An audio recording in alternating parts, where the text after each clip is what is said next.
Welcome to Leading Organizations That Matter, a podcast for anyone who is interested in the topics of leadership, organizational culture, and finding meaning and purpose in our work.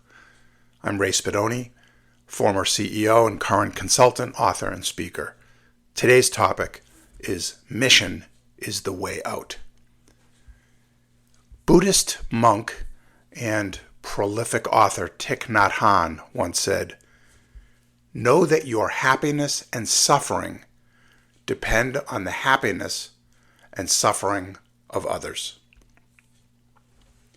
In many faith traditions, the way forward to enlightenment, knowledge, redemption, and even salvation can best be found by orienting yourself towards the needs of others.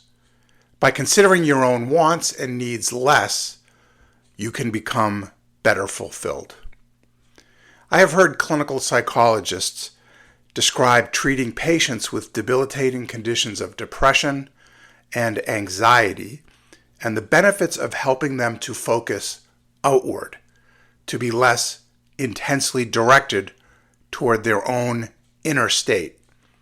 This shift can be incredibly helpful to those patients as they begin a recovery process.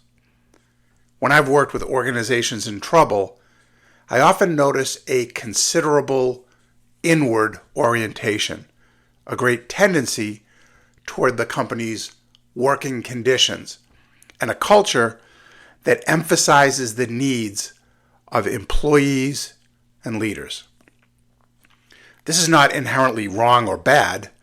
Employee engagement and high levels of staff satisfaction are essential to achieving and sustaining success.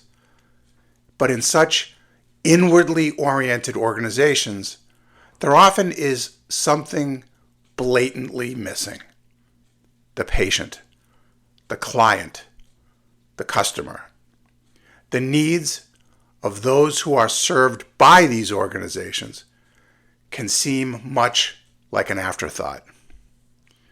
For most, if not all nonprofit organizations, their mission makes quite clear why they exist and who they serve. If not, it's probably time to revisit the mission.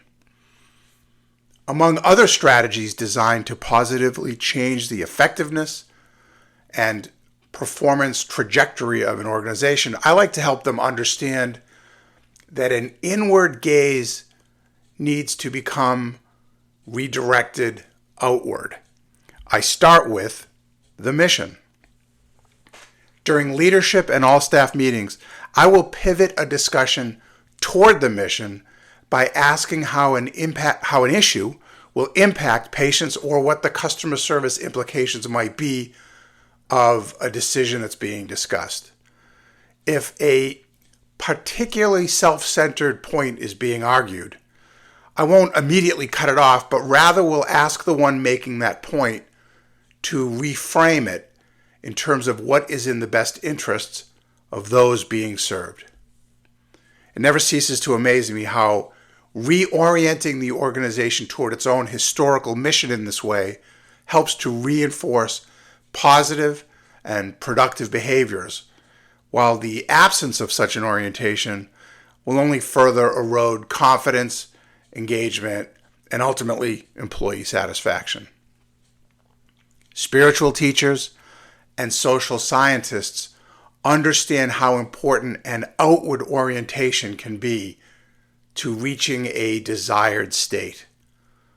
The exact same lesson can be applied to culture building within an organization, most especially one that is struggling to regain its own footing.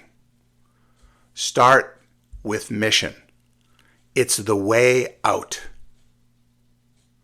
Thanks for listening. I hope you'll consider subscribing to this podcast and providing a review on Apple Podcasts or your platform of choice. Feel free to learn more about me and my work at redsailadvisors.com.